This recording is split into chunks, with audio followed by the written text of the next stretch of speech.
podcast, Life is a Story We Tell Ourselves. I'm Don Murphy, your host, and I'm here with my co-host, my daughter, Anna Paula Murphy.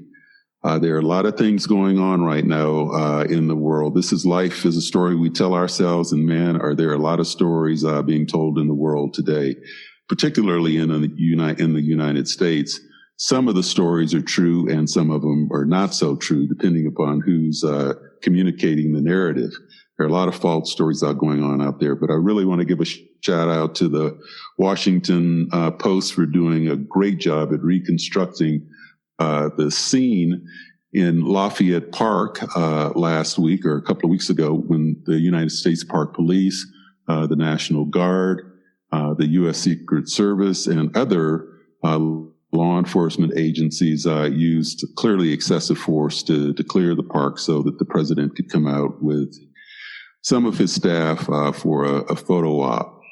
In that video, you could see what I didn't even know existed, these grenades that shoot out rubber bullets like shrapnel.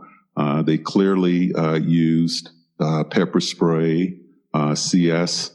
I also should interject here that, in my past lives, I was a Ranger peace officer. Not only that, I was a post-certified trainer of peace officers. I trained law enforcement officers. I was a firearms instructor, an armorer, which means a weapons expert. Some of these weapons I have never seen that the police were using, so that's how much I guess times have changed. And so I have a working knowledge and, of course, a career knowledge of how police are supposed to behave in these situations. And clearly these were peaceful protesters. I'm also very concerned that some of the focus is being taken off of the need for police reform and is now being focused on racism in general. My daughter's here with me, Anna. I mean, are you seeing it the same way? I mean, you're there in Washington, D.C. You've been participating in some of these protests. What have you seen? I've really only seen people being largely peaceful unless they've been agitated, to be honest. I've certainly walked down the streets and there seemed to be more fear of the protesters than was necessary at all. So there were all these businesses downtown were boarding up their windows frantically. And all of the protesters who were marching down are, they're giving water to each other. They're dancing, they're playing music, they're chanting. These were not people who were looking for a fight at all. They were looking to take a stand. Well, we're 2 weeks out from the start of these protests. Are these protests still going on? Is it at the same level of intensity that you're seeing there in Washington, D.C.? What's going on? There are continued protests. There have been protests every single day. They haven't stopped. They've been doing sit-ins at different places around the city. They did, I think it was a 36-hour sit-in at Freedom Plaza. And these were just incredibly peaceful people who had made a camp, and they were there. They were, doing a sit-in. And they were attacked by the police, and they were pushed back and away from where they were. The police also destroyed their supplies. So they dumped out their water. They, destroyed the food. Things like hand sanitizer and masks were also lost. These are things you witnessed yourself that you saw.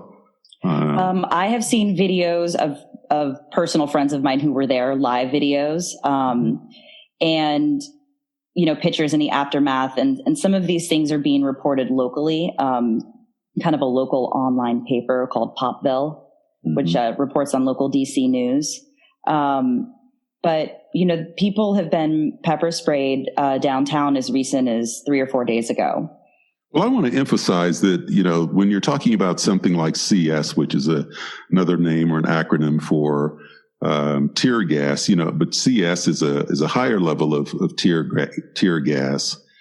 Police officers, of course, are trained to use pepper spray, CS under certain circumstances, but they're chemical agents. And so when you're talking about people being pepper sprayed or the use of CS or tear gas. I mean, you're talking about the use of chemical agents, and these chemical agents are being used on American citizens who are peacefully protesting. And this is America, and we're supposed to be not gassing our own people, especially peaceful protesters. I want to come back to another issue. I mentioned the peace officer standards and training and the seemingly shifting focus away from the need for police reform, which I have to say, many police agencies are doing a very good job at police reform. They've instituted reforms over the years, but I think some of these things need to be more standardized than they are. So as a former peace officer and trainer of peace officers, I just want to offer for our listeners some very simple things that need to be done in terms of police reform. They have to do with training. There needs to be better psychological testing of police officers. There needs to be the union reform, which many people have talked about. And what union reform really means is divorcing police discipline from collective bargaining. Police discipline should not be in any way connected to collective bargaining, which kind of spells out what happens to an officer. The other thing that people don't understand is that many times it's the personnel appeals board in many municipalities and states that end up even overturning police discipline. So police are disciplined.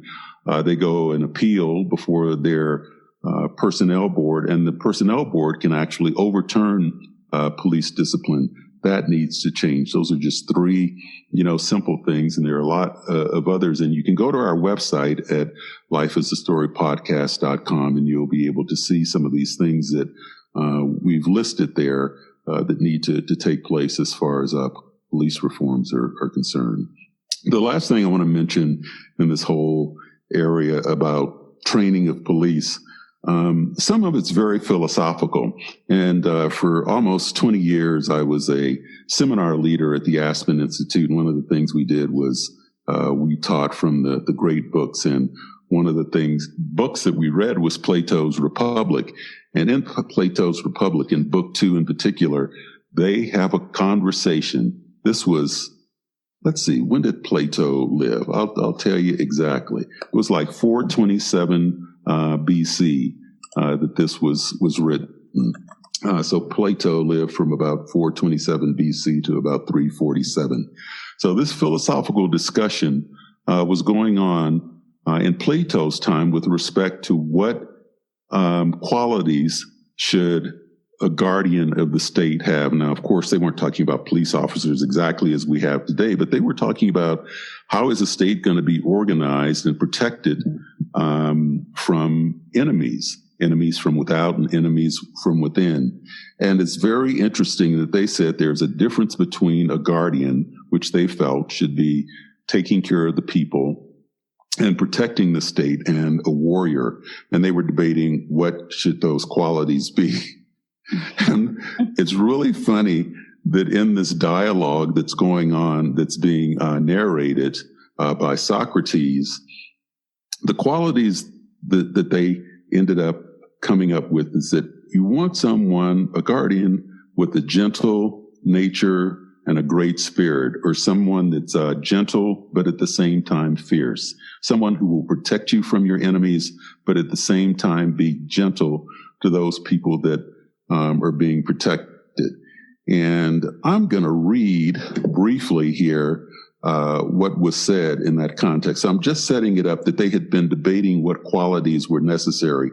And they actually used a dog as an example, how a dog has this quality of recognizing a stranger and being fierce towards a stranger, but being gentle towards its owner or people that it knows. And the key word there in this whole debate was knowing, that the dog knew how to behave under certain circumstances, and it involved knowledge. And they were using that, of course, as a metaphor to try to get at what qualities a guardian really had to have. And so here's what they say. It says, many animals, I replied, furnish examples of them. Our friend the dog is a very good one. you know that a well-bred dogs are perfectly gentle to their familiars and acquaintances, and the reverse to strangers. Then there is nothing impossible or out of the ordinary of nature in our finding a guardian who has a similar combination of qualities. And the other person in the dialogue says, certainly not. We could probably find those qualities. And they go on to say, would not he who is fitted to be a guardian, beside the spirited nature, and that's fierceness, that protective nature, need to have the qualities of a philosopher? And the other listener says, well, what do you mean? And he says, the trait of which I am speaking may also be seen in the dog, which is a very remarkable animal. And then the other person says, well, why a dog? Well, whenever he sees a stranger, is angry. When an acquaintance, he welcomes him, although the one has never done any harm, nor the other any good. Did this never strike you as curious? And so they go on to say that the dog is exhibiting this quality of knowledge. And they say for anybody to be a guardian and to take care of the state, they have to have, and I'll read now, and may we not confidently of man also, that he who is likely to be gentle to his friends and acquaintances must by nature be a lover of wisdom and knowledge. And so they're saying that a guardian has to have wisdom and knowledge, and that those qualities are psychologically what we should be looking for in our police officers as guardians as well. People who are knowledgeable, who are wise, and who love the people that they're taking care of. And this is a psychological profile that I think, also needs to be part of police reform. So to drive my point home even a little bit further, I recorded a conversation with several of my former Ranger peace officer colleagues from California state parks, and I wanted to play a couple of them for you. Here's an excerpt from that conversation with Steve Treanor, who's a former Ranger peace officer with the state of California. So Steve, why don't you take it away and tell us your story? I think it's really important. And there's a difference in public service when you're involved with law enforcement between the image of the warrior versus the guardian. And Parks for many years took on the guardian role. And I always knew that I was successful in my role when I could get someone in handcuffs. And after I had them in handcuffs, they looked at me and they say, I didn't know you guys did this. I wanted to make sure that they knew that I was there to help them, and they had that attitude all the way through, even to the point of being handcuffed. And I actually had people who thanked me for stopping them from doing what they were doing. That was success. And now here's Rich Rojas, another one of my Ranger colleagues, telling a really interesting story that happened to him.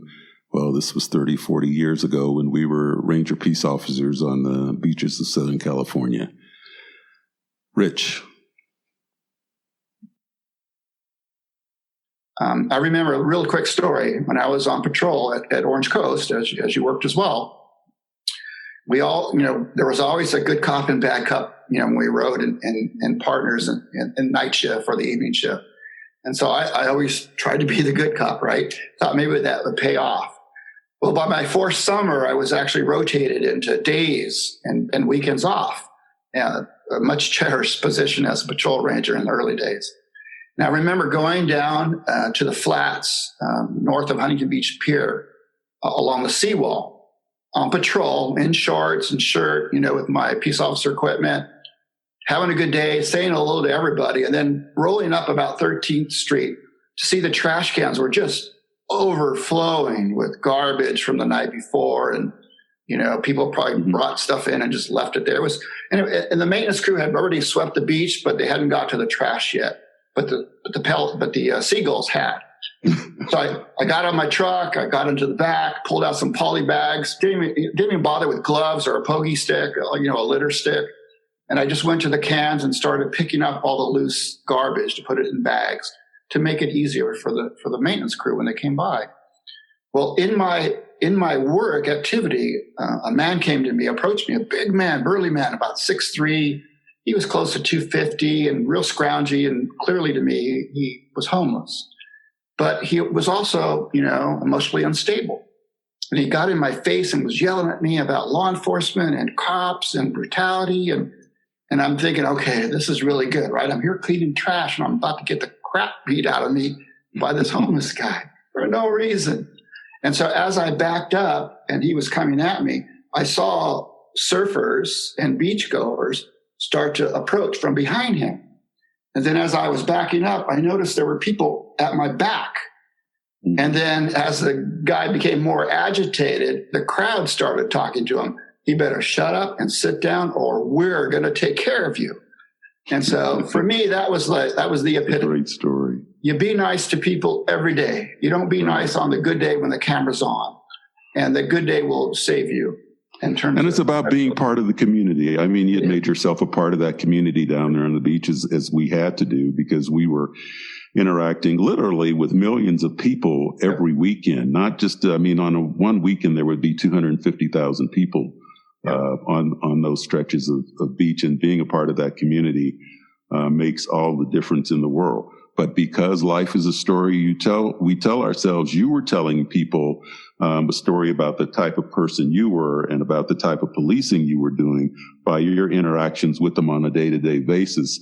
And then when it came time for that to bear fruit, look what happens. And I think that's what needs to happen. It was the safest day of my career, without question. Yeah, I mean, that's a great analogy. I mean, police reform is overdue in this country. There are just too many horror stories out there for it to be ignored any longer.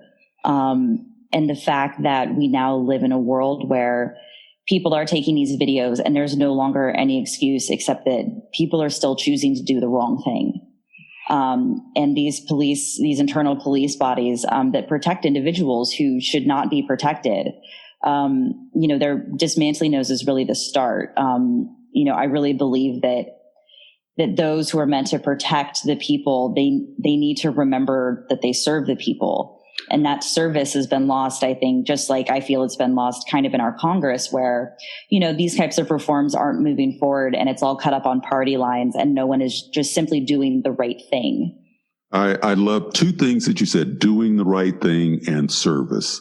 Our political leaders have forgotten that they are public servants, and our law enforcement officers in many instances forget that they're public servants. And I think this is extremely important.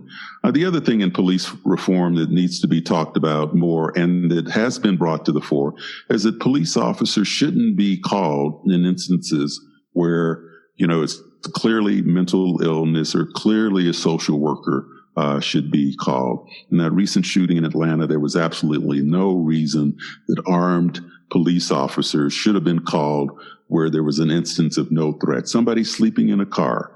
Absolutely the wrong decision was made from the very beginning. So, what's wrong with our society that we think, that we have to call law enforcement officers who are almost paramilitary organizations now to deal with what is clearly social issues, and in some instances issues of mental illness. It's just a shame, and it's not right. Yeah, and as you were saying, and knowledge is power, right? And so knowledge is also understanding, and it's something that can be used as a tool. And there doesn't seem to be any continuing education among the police or the way that they interact with society. So there's been all these advances in our understanding of psychology and how to deal with people and how to talk people down, and different ways to kind of pinpoint if someone is acting out of a mental illness or, out of aggression for a purpose. And I don't feel as though that's taught. at all to police officers. I mean, I've seen the way that police officers deal with, individuals that they've been arresting when I've been, walking past, as happens a lot of times in DC. And, I will know that the person that they're arresting has, schizophrenia or something like that. And there's nothing I can do to explain to them that person is just not, doesn't even understand what's going on. Well, what's interesting is the dichotomy or the contrast between good police agencies, of which there are many, and agencies where the police aren't well trained. I mentioned peace officer standards and training. There is that kind of training that you're talking about that is provided to officers. The problem is that there's this culture in some police agencies that ignores the training. And not only that, ignores the training. Their training, the hours of training that they get per year is minuscule compared to what they need. And so it's also just not enforcing the standards that are also in place. But many agencies do enforce the standards. They're excellent agencies, and you can see them around the country. And other agencies are just, by contrast, out of control. They ignore completely the training, and then it results in the kind of tragic incidents that we see. And the other thing I wanted to go back to, you mentioned the use of camera phones. I'm always reminding our listeners that this is a storytelling podcast, but, stories are being told now with camera phones on a daily basis. They are some of the greatest tools for storytelling and serve as a mirror. And that's what storytelling does. It serves as a mirror for humanity and for society. And now with camera phones, people can tell these stories in real time. They're a tool that's extremely useful at showing us an image of ourselves that sometimes we would like to hide. But we can't run and hide anymore when you've got millions and millions of people who can pull a camera phone out of their pocket at any instant. And of course, many police agencies now require body cams. So I still think it's a little bit unfortunate, although I understand it completely, how the focus is gradually shifting from police reforms to racism in general. The two are somewhat connected, but I don't think all bad situations that happen with police are a result of racism. As we just got done discussing, a lot of it has to do with just poor training and psychological testing for officers. But in the context of, racism, nothing, in my mind stands out in America today more than the continual flying of the Confederate flag. And I know some people just see it as a piece of cloth that doesn't have any meaning at all, but it does stand for something. And I have just a brief commentary on that. And I just wanted to say, I don't understand, how people continue to fly the Confederate flag and at the same time claim to be Americans. We have one flag, the American flag. And I don't see how those same people can criticize protesters who kneel during the national anthem while at the same time flying a Confederate flag, which anywhere else in the world would be considered treason. Now, I'm aware that there are some scholars that may question the idea that it's treasonous to fly the Confederate flag, especially in light of the fact that Jefferson Davis was not tried for treason because the United States government was afraid that he would be acquitted. And as a result of being acquitted, they were concerned that the victory of the Civil War would be called into question, and the whole premise of the Civil War would be called into question. That was one reason. The other reason some scholars balk at the idea that it's treasonous is because there was some question as to whether Jefferson Davis was a citizen at the time of the Civil War, for technical reasons, of course, and therefore he could not be tried for treason. And so for those two main reasons, the U.S. government decided not to try Jefferson Davis for treason. And then the whole question is, whether or not the Civil War and those that participated in it committed treason or not. My point is that when Robert E. Lee surrendered, then the Civil War was over, and there was no question as to the result and the outcome. And the premise for fighting the Civil War, I think most historians would agree, is valid. And so therefore, this whole notion about whether or not Jefferson Davis committed treason is irrelevant, because all of the participants in the South in the Civil War and those who fly the Confederate flag today are American citizens, and that flag represents secession and war against the legitimate government of the United States, and in my judgment, that is treasonous. So for me, either you are an American and you believe in the United States of America or not, and I think you need to make up your mind. And I would encourage all of those people out there who fly the Confederate flag to fly the American flag. And if you want to protest, that's your constitutional right. But do your protesting under the American flag. The Civil War is over, and the symbols of slavery and secession should not be exhibited in this country. It's antithetical to American values, and we have only one flag. It's the American flag, and you should fly that American flag proudly. So I want to end this by telling a story that kind of proves, of course, all police officers aren't bad police officers, and that sometimes the problems that humanity faces are caused by fear and misunderstanding, but particularly fear. So this is about a story that happened almost 50 years ago during Christmas. My friend Bert and I were going to go do some Christmas shopping at this store that was a store owned by a factory that his aunt worked at. And so it was one of these exclusive stores. It was kind of a mini membership store. Anyway, we went shopping. We were very excited about going to this store and getting some really special deals. And so we went to the store. It was well lit. It was a beautiful little store. And we ended up going to the cutlery aisle looking at some knives. And Bert, of course, fondled the knives and was testing their balance in his hand and looking at their sharpness and that sort of thing. And we decided that these knives were perfect. It was a set of steak knives. And so we took our steak knives and the other gifts that we had chosen and went back to the checkout line and checked out and left the store without incident. But while we were walking back to our car, we were accosted from behind by two police officers.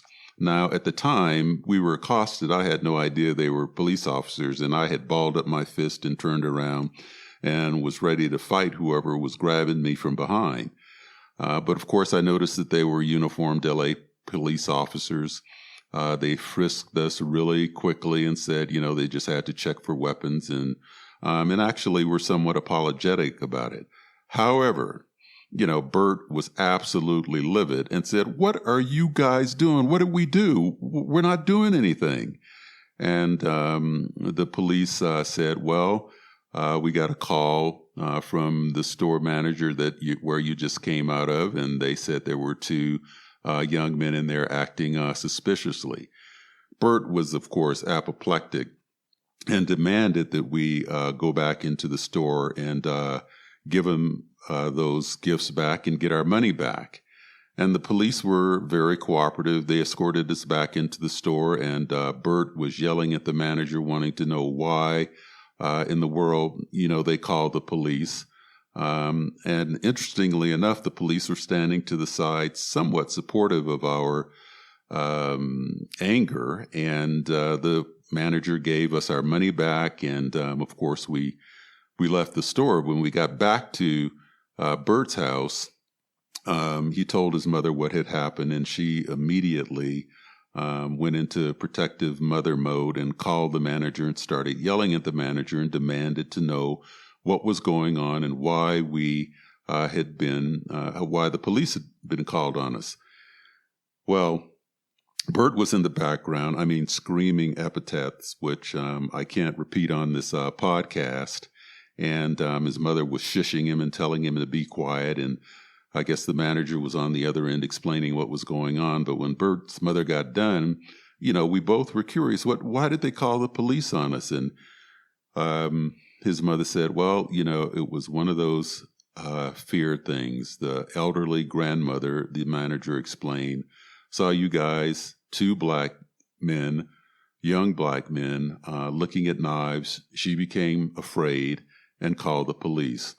And of course, Bert went off on another tirade with all sorts of epithets, and his mother finally calmed him down. But his mother was very curious about how the police responded. And I said, well, they came up from behind. I turned around, I had my fist balled up, and they frisked us. And she said, what? You could have been killed. Those police could have shot you right on the spot. And of course, that was true. She had also been yelling at the manager on the phone that, didn't he understand that calling the police on two black men could have, young black boys could have gotten them killed. And so we survived, of course, and to tell this story, but other young black men, particularly in the 60s, didn't necessarily survive. But I want to point out a couple of things here in context of what we've been talking about. First of all, the two police officers were obviously very well trained. They were very supportive of us, understood our situation, and were not at all acting in the manner that we've seen many police officers act today. And I think it just goes to show that if you're disciplined and you're well trained, you certainly don't have to accost young men based on their skin color.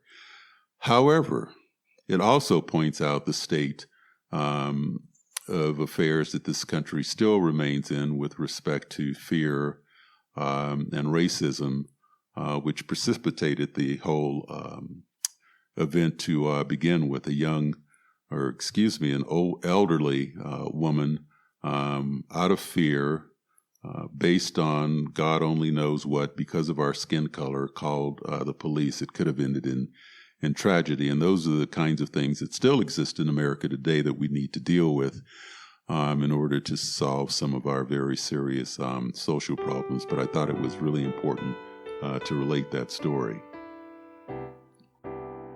I want to thank all of our listeners for joining us on the podcast, Life is a Story We Tell Ourselves.